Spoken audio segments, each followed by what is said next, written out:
1588년에 벌어진 칼레 해전은 유럽 대륙에 엄청난 충격을 주었습니다.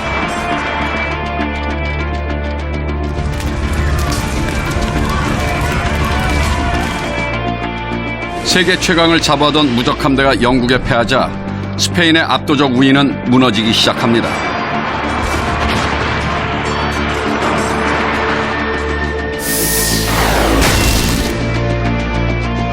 It was a humiliation for Spain. It did huge political damage to Spain's position. But the English who will defeat Spain and destroy her global power ultimately. 이제 유럽 각국은 스페인의 자리를 차지하기 위한 치열한 경쟁에 돌입합니다.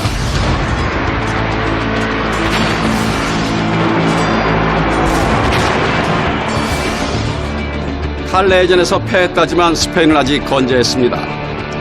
사실 아메리카 대륙에서 들어오는 금의 양은 칼레해전의 패전에도 불구하고 꾸준히 증가하고 있었습니다. 영국도 엘리자베스 1세의 안정적 통치 아래 대서양으로의 진출을 계속했습니다. 더군다나 영국인에게는 가장 빠른 배와 가장 많은 함포가 있었죠.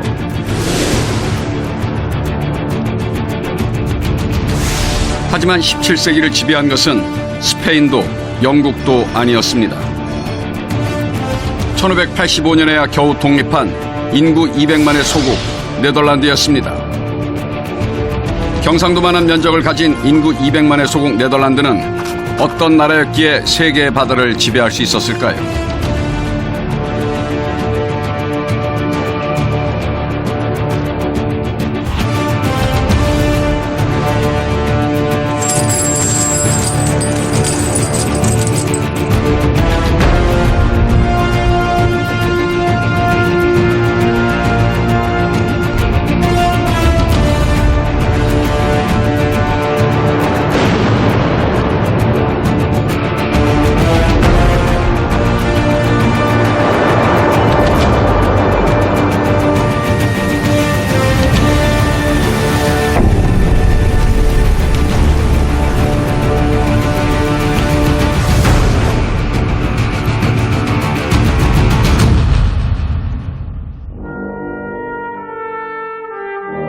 (1555년 10월) 브뤼셀에서는 반세기 동안 유럽을 지배했던 한 황제의 퇴위식이 열리고 있었습니다. 그의 이름은 카를 5세. 합스부르크 왕가의 패권을 위해 유럽 전역을 돌며 전쟁에 몰두했던 그도 이젠 지팡이에 기댄 노인에 불과했죠.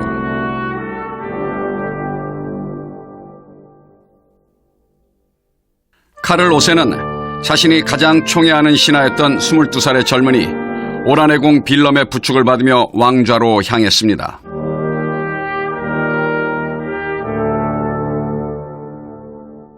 후계자 펠리페 2세가 카를 5세의 뒤를 따랐습니다.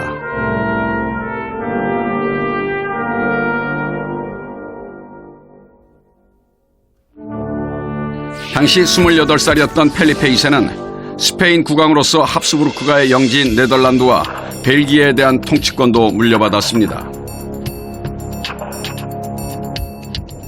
빌럼은 네덜란드의 귀족을 대표하여 펠리페 2세에게 충성을 맹세합니다. 하지만 평화는 오래가지 못했습니다. 불과 10년 만에 펠리페 2세와 오라네공 빌럼은 전쟁터에서 칼을 맞대게 됩니다. 카를 5세의 후계자인 펠리페 2세, 충성스러운 신하 빌럼. 이들은 왜 불과 10년 만에 서로의 목에 칼을 겨누게 되었을까요?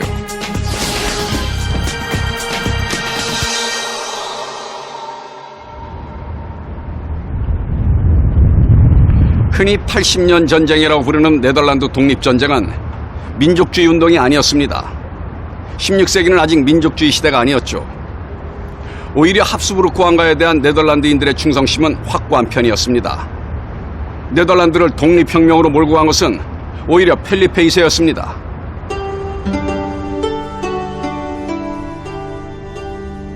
스페인의 왕 펠리페 2세는 가톨릭의 수호자였습니다. 종교적 신념이 투철하고 이단에게는 가혹했죠. 그는 종교개혁을 막고 가톨릭으로 유럽을 통일하는 것이 신이 자신에게 부여한 의무라고 생각했습니다.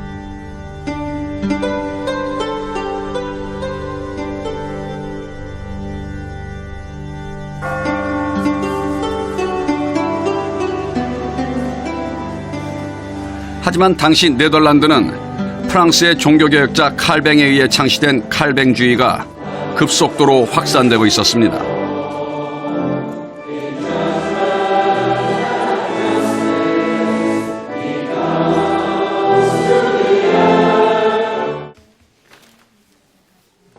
칼뱅교는 네덜란드의 상인들을 잘 보호해 줄 수 있는 교리를 갖고 있었습니다.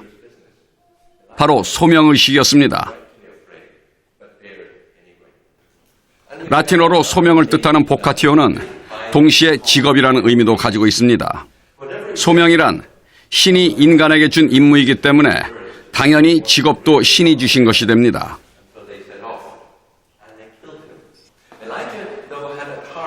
이러한 교리는 상인들의 영리 추구 행위도 신이 주신 소명이므로 정당한 것이라는 논리를 제공해 주었습니다.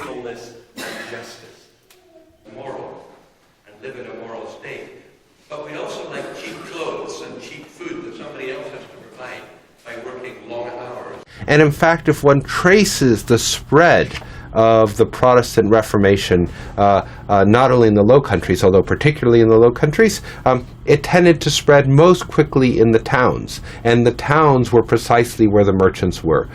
And they tended to follow trade routes. So, for example, the earliest pockets of Protestantism in England were precisely in the port towns that were trading with places like the Netherlands. So there seems to have been quite a strong affinity in the 16th century between Protestantism and people involved in trade. 하지만 칼뱅주의의 확산은 유럽을 단일한 종교, 하나의 권력으로 통합시키려는 펠리페 2세의 정책과 정면으로 배치되는 것이었습니다.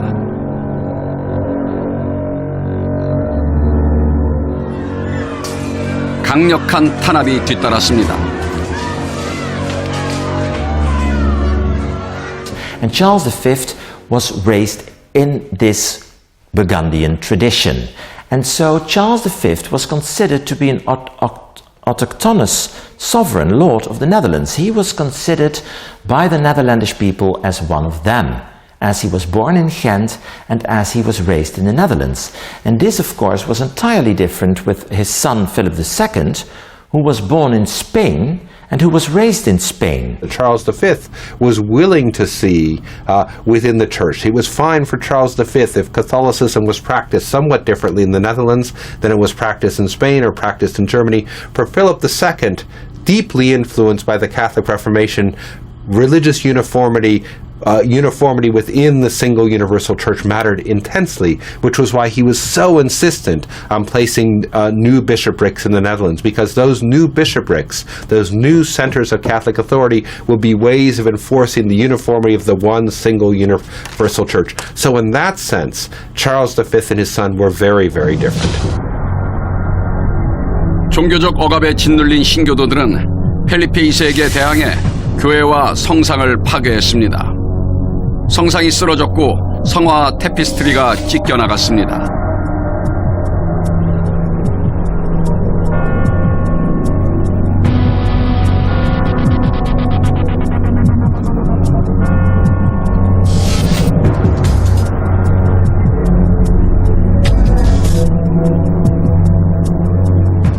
때론 아주 작은 사건이 걷잡을 수 없이 번져서 역사의 물줄기를 바꾸곤 합니다. 성상 파괴 운동 역시 마찬가지였습니다. 이 사건으로 인해 네덜란드의 독립이라는 결과가 오리라고는 아무도 생각하지 않았습니다. 당시 합스부르크 왕가에 대한 네덜란드인들의 충성심은 의문의 여지가 없었습니다. 네덜란드인들은 왕실을 사랑했습니다. 아무도 펠리페 2세에게 반란을 일으킬 생각은 없었습니다. 그들은 그저 자신이 믿는 종교를 그대로 믿을 수 있다면 만족이었죠. 하지만 펠리페 2세는 달랐습니다. 펠리페 2세는 자신이 다스리는 땅에서 자신의 백성들이 다른 종교를 믿는 것을 용납할 수 없었습니다. 더구나 자신의 종교인 가톨릭에 대한 도전은 곧 자신에 대한 도전이라고 생각했습니다. 하지만 오라네공 빌럼은 다른 생각을 가지고 있었습니다. 그는 펠리페 2세의 종교 통일은 실현 불가능하다고 생각했습니다. 군주가 백성들의 양심을 지배하려는 것은 옳지 못하다고 주장했죠. Well, so he was educated and brought up as a Catholic. He was deeply influenced by, as were many people, not only in the Netherlands but in Spain and the rest of Europe, by the thinking of Erasmus. As he got older, he married into families associated with the Reformed religion, with the Protestant religion, but he himself was somebody who was willing to talk to both sides, to talk to Catholics and talk to Protestants. 빌럼은 종교적 관영 위에 제국의 통일을 유지해야 한다고 생각했습니다. 가톨릭이나 칼뱅주의로 국가의 종교를 통일하는 것이 아닌 폭넓은 종교의 자유를 허용하는 것이 빌럼의 목표였죠.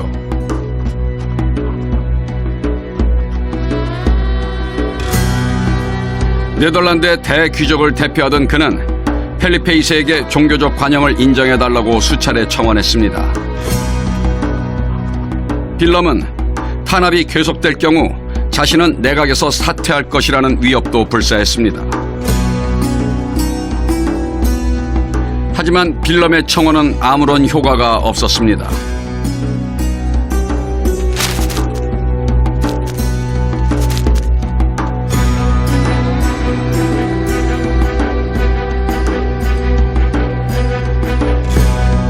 펠리페 2세는 오히려 지옥의 사자라고 불리는 잔혹한 군인 알바 공작을 네덜란드 대총독으로 임명합니다.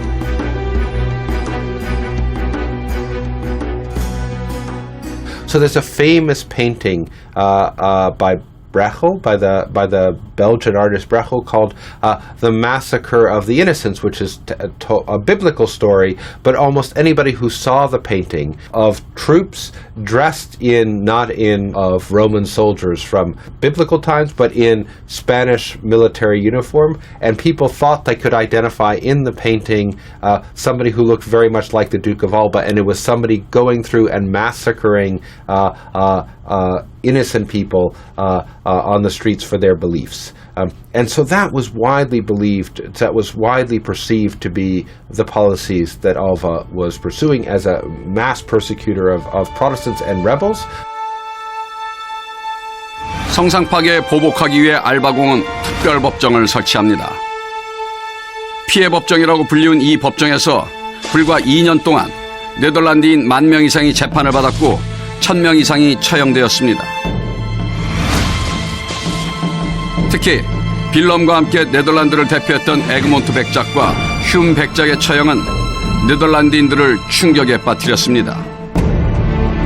그들은 평생 펠리페 2세에게 충성을 바친 가톨릭 교도였습니다. 그들이 처형된 이유는 단지 신교도들을 탄압하지 않았다는 것뿐이었죠. 다른 종교에 대한 관용은 펠리페 2세에게는 죄악이었습니다.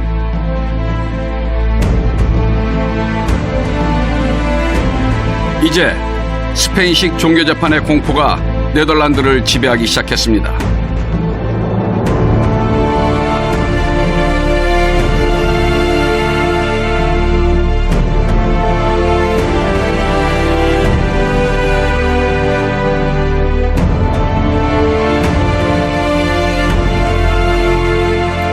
당시 유럽에서 스페인식 종교재판은 공포의 대상이었습니다. 잔혹한 고문과 일방적인 판결을 일삼았죠.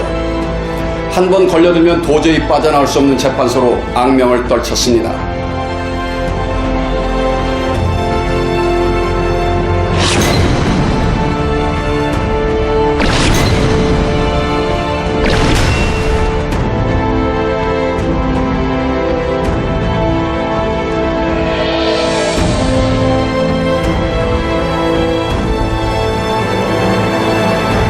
The most extreme punishment was to be burnt, tied to a stake and burnt at the stake. That was the death by burning. That was the most extreme punishment. Other types of ways of shaming people. In the case of, say, women who were witches, they would put them on donkeys, naked, and walked them around the town where they were well known. Everybody go, whoa, you see, that sort of thing. Then there was also imprisonment. You could be imprisoned until the inquisitors were satisfied that you had learnt what you should learn and you would behave properly. And then those who have not confessed, who've refused, or those who've done it before, then they're taken away and executed. And it's even more than that. Some people die in prison, of course. So they take their bones and they burn them in public, you see, destroyed completely.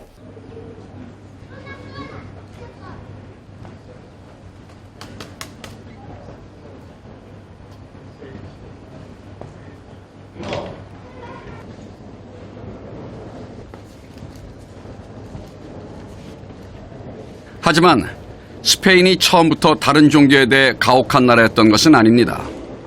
중세에는 오히려 가장 관용적인 나라로 통했죠.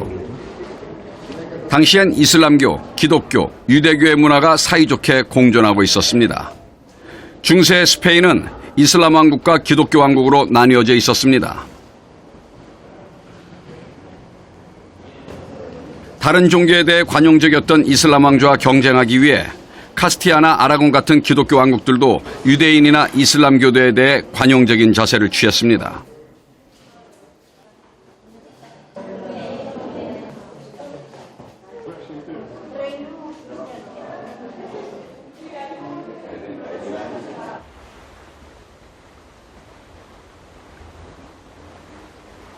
특히 현왕이라 불리는 스페인 카스티아 왕국의 알폰소 10세는 13세기 당시 유럽에서 모진 종교박해로 떠돌던 유대인과 이슬람교도들을 자신의 영토에 받아들였습니다.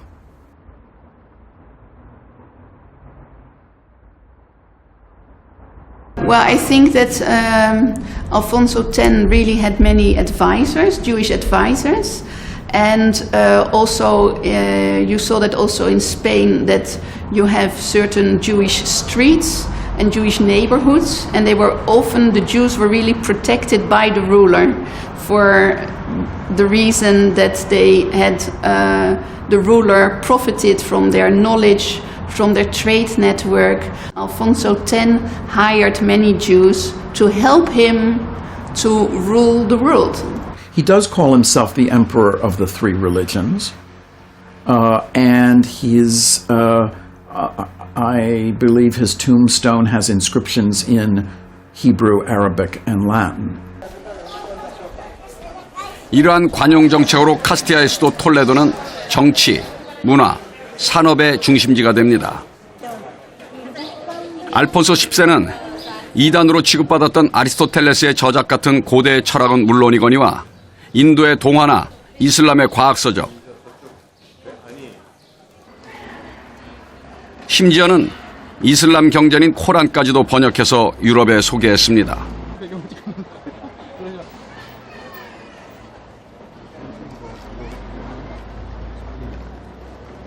By means of these instruments called astrolabes, which measure the elevation of the stars from a particular point, it helps in the observing of the stars for astronomy or for astrology. And of course, astrology is the part of astronomy that claims to predict the future on the basis of the movements of the stars. And Toledo would be the same as Greenwich is for time measurements now. It's the basis for how to measure stars from the elevation of Toledo. And this will later become important for things like navigation.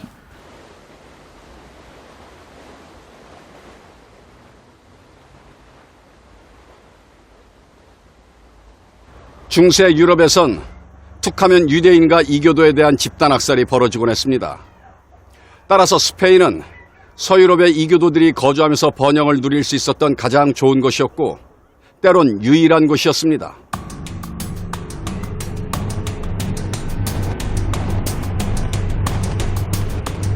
그리고 이런 유대인과 이슬람인들의 번영은 스페인 왕실에도 유리했습니다.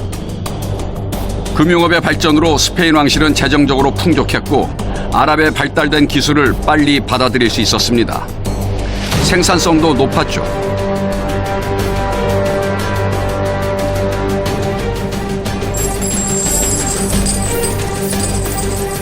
결국 15세기 스페인은 유럽에서 가장 부유한 나라가 되었습니다.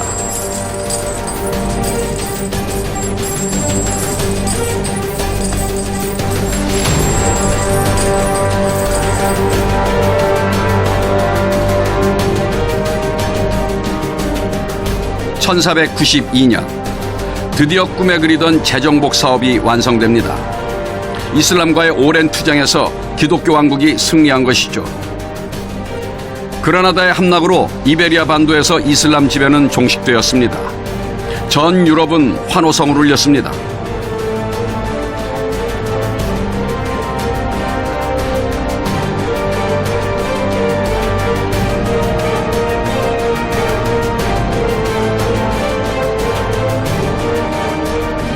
하지만 유대인들에게는 날벼락이 떨어졌습니다.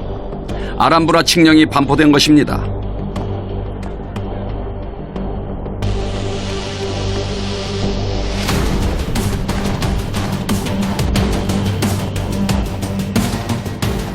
(1492년 3월) 스페인은 유대인에 대한 추방력인 아람브라 칙령을 선포합니다. 칙령엔 다음과 같이 써 있습니다. 유대인들은 모두 떠나라. 우린 유대인들의 모든 재산권을 인정하고 보호하며 동산과 부동산을 자유롭게 처분해 국외로 반출할 권리를 부여할 것이다. 그러나 금과 은, 화폐와 국가가 정하는 품목의 반출은 금지된다. 결국 재산권을 보호한다는 말은 기만적인 구절일 뿐이었습니다. 마지막 문장에 의해 유대인들은 모든 재산을 잃고 빈털터리로 쫓겨나야 했습니다.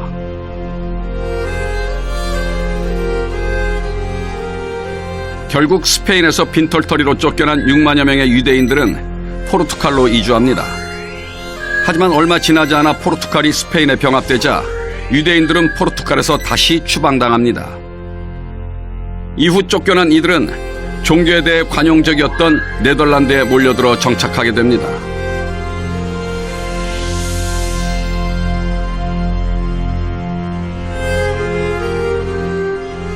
이슬람을 몰아냈다는 종교적 승리에 취한 스페인 왕실은 점점 더 광신적으로 변해갔습니다.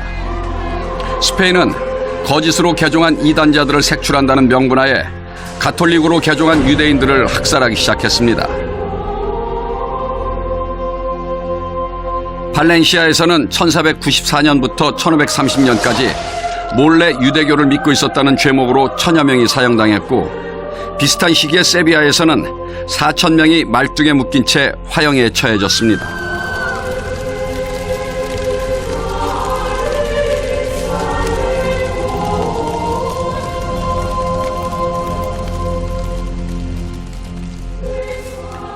Nevertheless, certainly Spain sees its success in terms of intolerance.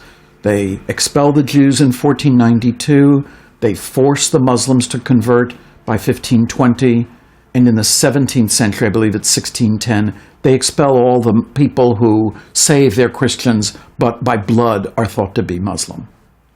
And what you see is sort of the origins of racial ideas of purity of blood.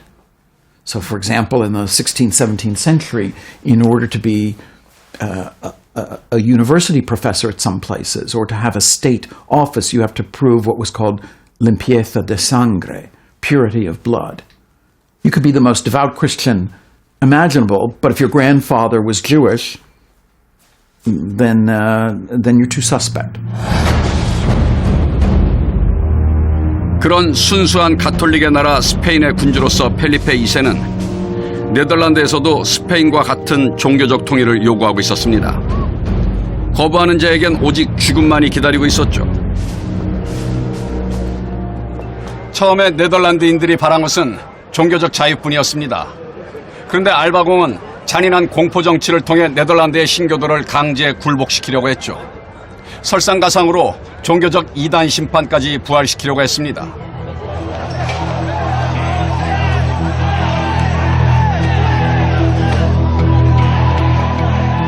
이에 대항해 5개 집회가 일어나고 성상 파괴가 더욱 확산됩니다. 스페인에 대한 무장투쟁으로 바뀐 것입니다.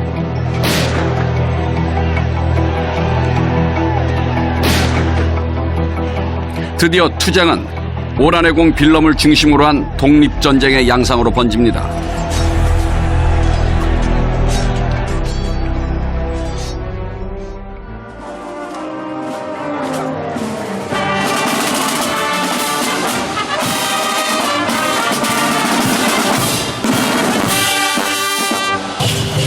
매년 10월 3일 네덜란드 레이덴에서 열리는 축제는 그날의 전투를 기념하고 있습니다.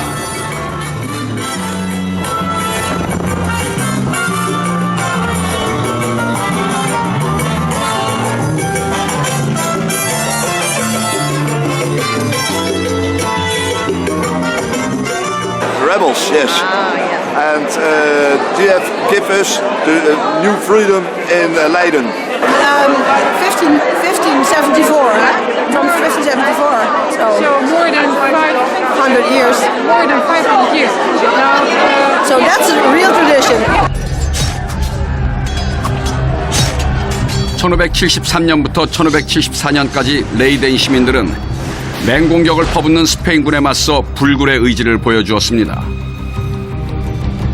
스페인군의 포위로 물자가 지급되지 않아 아사 직전에 이르렀죠. 하지만 레이덴 시민들은 끝까지 저항했습니다. 결국 최후의 수단으로 바닷물을 막고 있던 제방을 터뜨려 승리를 이끌어냈습니다. And then the land came underwater, and they did it because the people who liberated us had boats, so the Geuzen had boats, and then there was a very, very strong wind in the night before the 3rd of October, and that's where they came with the boats to Leiden, and the Spaniards, they had to flee the city because there was too much water for them. At that time we wanted to be free, and if we want something here in Leiden, then we are going to get it, so then we will be free in the end.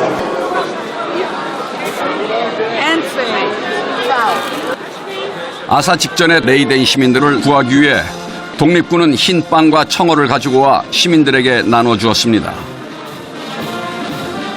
레이덴시는 지금도 그날을 기념하기 위해 흰 빵과 청어를 나누어주는 행사를 진행하고 있습니다.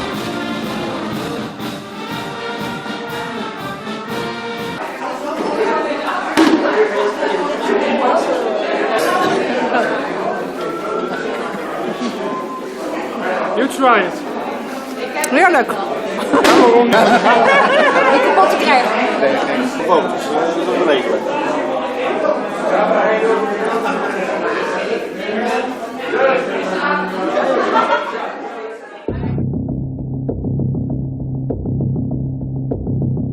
(1579년 1월 29일) 네덜란드 북부 7개주는 신앙의 자유와 권리를 지키기 위해 끝까지 싸울 것을 결의합니다. 근대 네덜란드의 초석이 된 위틀레우트 동맹이었습니다.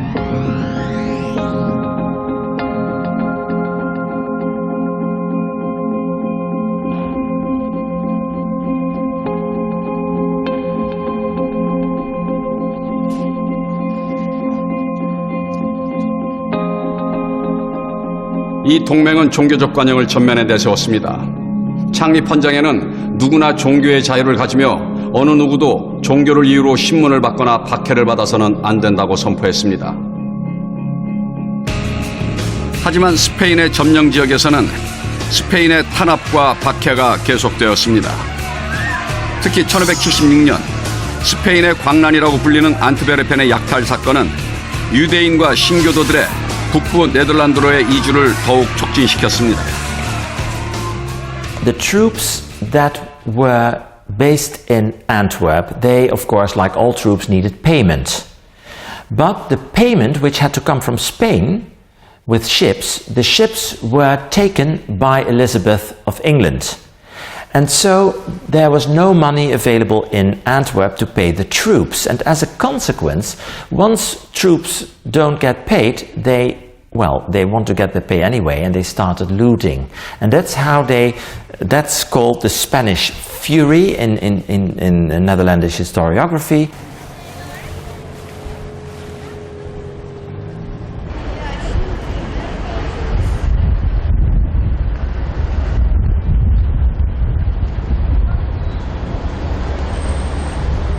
결국 1560년대부터 1589년까지 스페인이 장악하고 있던 네덜란드 남부 지역의 인구는 급격히 감소합니다. 안트베르펜의 경우 8만 5천 명에서 4만 2천 명으로 줄었습니다. 겐트와 브리지 또한 인구가 절반으로 줄었습니다. 이곳을 떠난 사람들은 대부분 네덜란드 북부의 암스테르담과 라이덴 혹은 하를렘에 정착했습니다. 보다 폭넓은 종교의 자유를 찾아 떠나온 것이죠.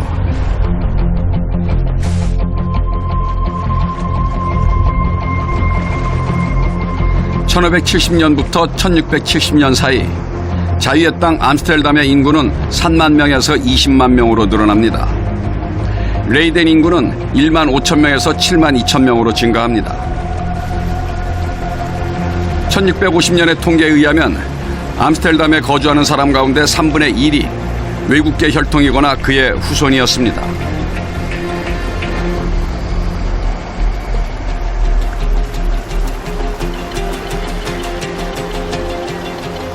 And it's remarkable if you look at the heads of some of the biggest merchant houses and manufacturing firms in the Netherlands, how many of them are not from families that have been settled in Low Countries for a long time, but they're people with French surnames or Jewish surnames or German surnames, last names. So this is really becomes by the middle of the 17th century a melting pot, a place where people from various religions, various regions can come and settle, and they played a very important role. 자유의 땅 암스테르담으로 모여든 사람들은 부를 축적한 금융업자들과 부유한 개신교 상인들, 고숙련 노동자들, 전문 기술자들이었죠.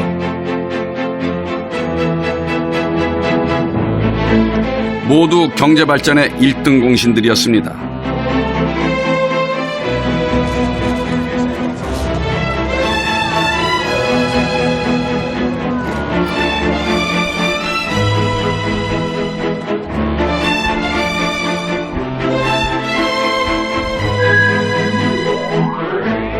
이것은 스페인과 프랑스, 남부 네덜란드의 고급 인력과 기술, 자본이 고스란히 북부 네덜란드로 대거 이동했다는 의미였습니다.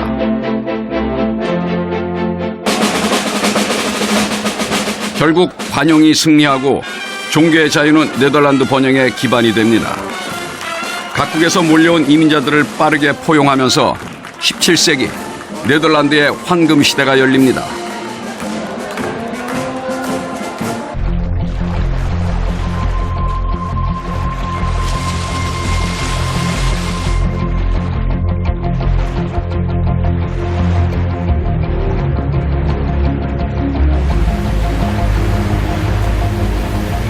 네덜란드의 번영은 우선 바다에서 시작됩니다.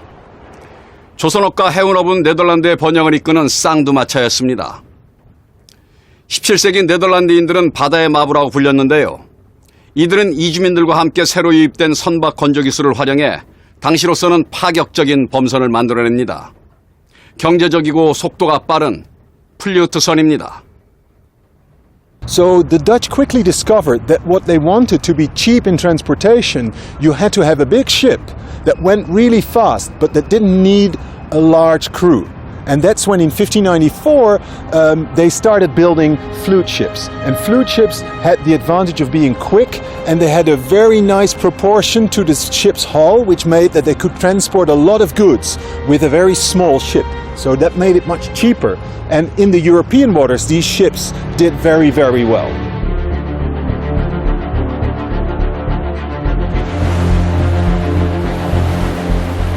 플리우트선은 빠른 데다가 건조비까지 쌌습니다. 최신 기술을 활용한 덕분에 경쟁국에 비해 적은 비용으로 선박을 만들 수 있었죠. 영국에서 제작할 때 1,300파운드가 든다면 네덜란드에서는 800파운드면 만들 수 있었습니다. It was invented in Holland. It doesn't look so very revolutionary, but the secret of this ship was that it was a middle-sized ship which could be sailed with only a few people. You needed only a crew of some 20 people to sail it, which meant that it didn't cost much if you had to pay the crew. You didn't need many people. 이런 여러 장점 때문에 네덜란드의 화물 운송비는 경쟁국들의 3분의 1에 불과했습니다. 이것이 네덜란드가 세계 해운업계를 평정할 수 있었던 이유입니다.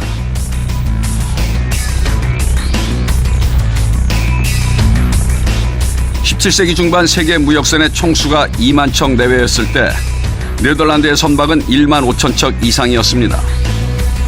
세계 무역의 75%가 네덜란드인 손에서 이루어진 셈이죠. 무역 강국 네덜란드는 사치품 무역으로도 막대한 이익을 얻었습니다. 지금의 뉴욕인 뉴 암스테르담, 브라질, 남아프리카, 인도, 동남아시아, 대만, 그리고 일본 등 전 세계에서 설탕, 향신료, 비단 같은 사치품들이 암스테르담으로 모여들었다가 다시 세계 각지로 퍼져나갔습니다. 우선 설탕을 살펴볼까요? 당시 설탕은 엄청나게 비싼 고급 상품이었습니다. 소금보다도 비쌌죠.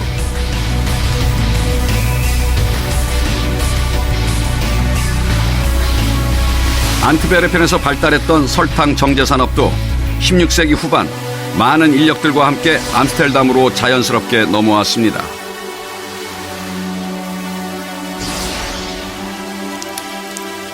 다이아몬드 산업도 설탕과 동일한 경로로 네덜란드에 정착합니다.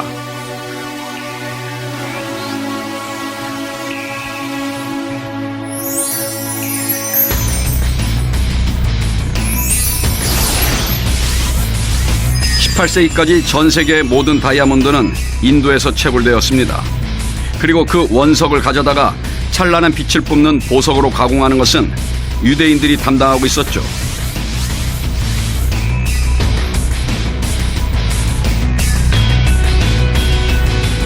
유대인들은 오래전부터 대부업에 종사하면서 담보물로 나오는 보석류를 세공하고 판매하는 역할도 함께하고 있었기 때문입니다.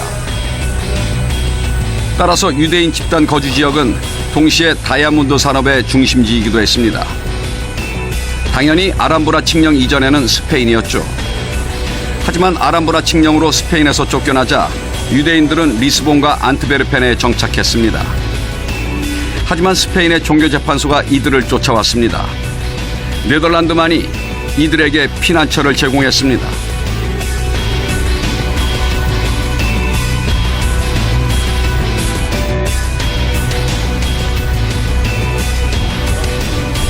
결국 17세기가 되면 암스테르담이 리스본과 안트베르펜을 대신하여 다이아몬드 산업의 중심지가 됩니다.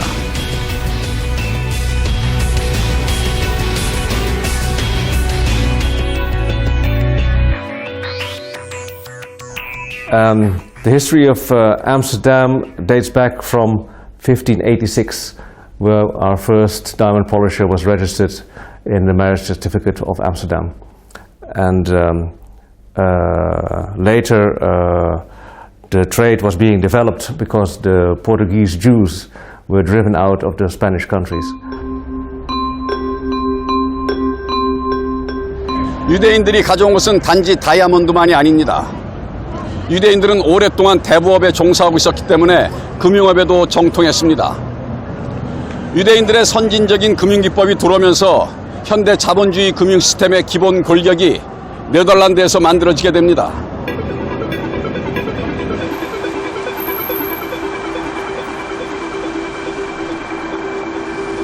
(1602년) 네덜란드 의회의 의장이었던 올덴 바르네벨트 주도하에 동인도 회사가 설립됩니다.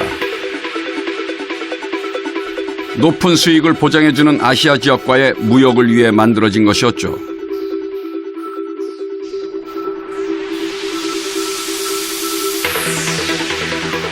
문제는 자금이었습니다.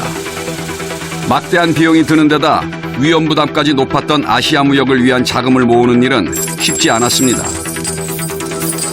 그때 사업에 참여했던 금융업자들이 주식회사라는 새로운 아이디어를 제시했습니다.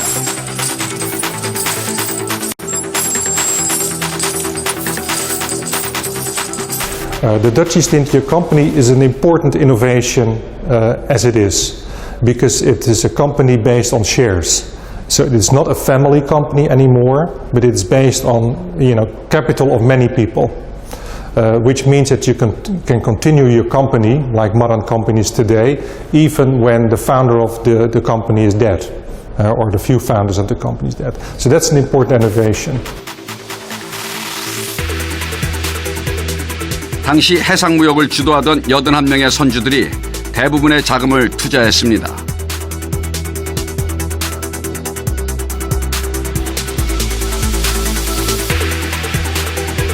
그리고 이들 선주 중 상당수는 과거 스페인에서 추방당한 유대인들이었습니다. 결국 네덜란드의 동방무역을 위한 자금은 스페인에서 나온 셈입니다.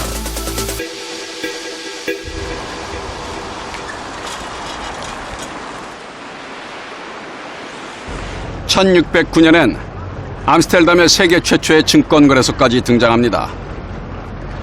주식 보유자들은 언제든지 이곳에서 자신의 주식을 현금으로 교환할 수 있었죠.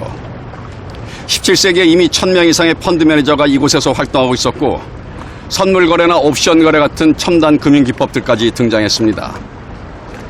전 유럽의 자금이 암스테르담으로 몰려들었습니다. 이자율도 당시로서는 상상도 할 수 없는 수준인 3%에 불과했습니다. 한때 네덜란드의 주인이었던 펠리페 2세는 한참 쪼들리던 때인 1573년 해마다 40%의 이자를 지불해야 했지만 암스테르담에서는 3%라는 낮은 이자율로 돈을 빌릴 수 있었던 것입니다. 결국 암스테르담이 세계 금융산업의 중심으로 번영을 구가할 때 펠리페 2세는 파산을 경험해야 했습니다.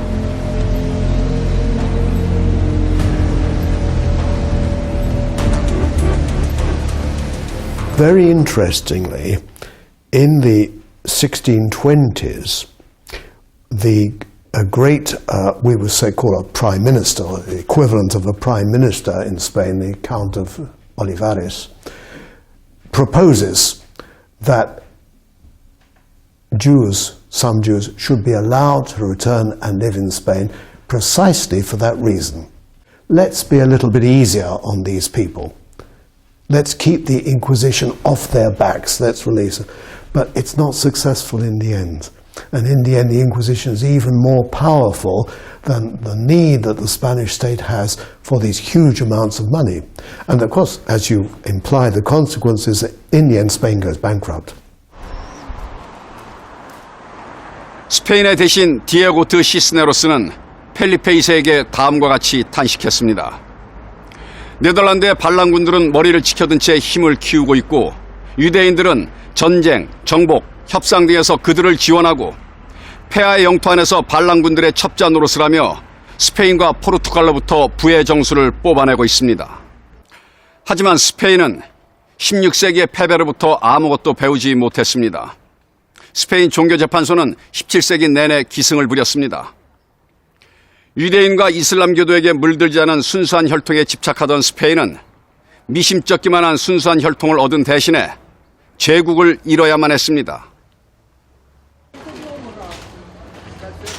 네덜란드의 번영은 단지 경제적 번영에 머물지 않았습니다. 문화와 예술의 중심지가 되었죠. 위대한 예술가와 철학자들을 배출해냅니다. 암스테르담은 인쇄소, 출판사, 서점이 질비했습니다. 종교적 관용이 사상적 관용으로까지 나아간 것입니다.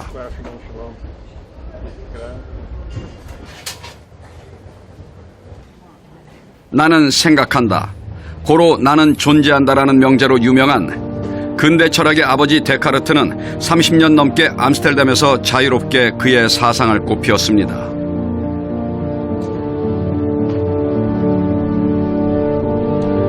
또 다른 근대 철학의 아버지 스피노자 역시 마찬가지였습니다. 원래 스피노자의 아버지는 스페인에서 살던 유대인이었습니다. 하지만 유대인에 대한 박해가 심해지자 네덜란드로 이주했죠. 스피노자는 이 번영의 나라에는 귀족이 없으며 어떠한 계급과 종교를 가지고 있더라도 함께 공존하면서 살아간다라고 네덜란드를 찬양했습니다. Spinoza was not the only philosopher working in the Netherlands in the Golden Age that could say all these things. There were also foreign French philosophers that moved to the Netherlands to publish their work or to work because they were tolerated. René Descartes is, I think, the most famous one. So there was a good climate for this.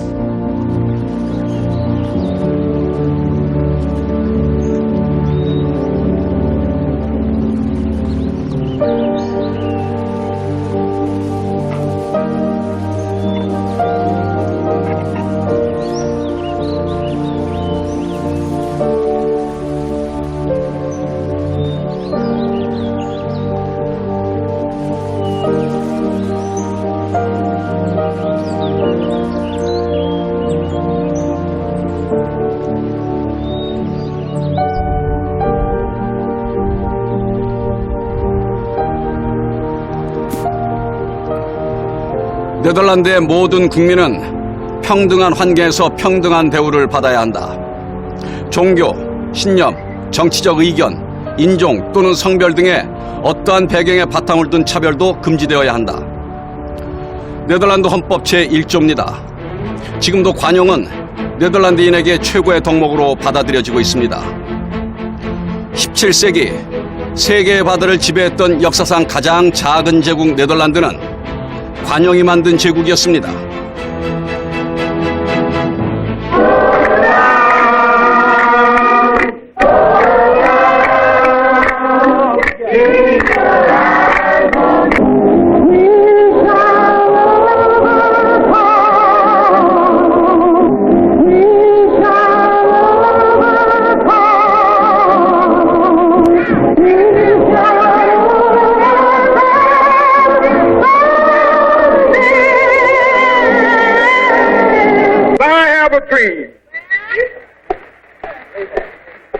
My poor little children will one day live in a nation where they will not be judged by the color of their skin, but by the content of their character. I have a dream today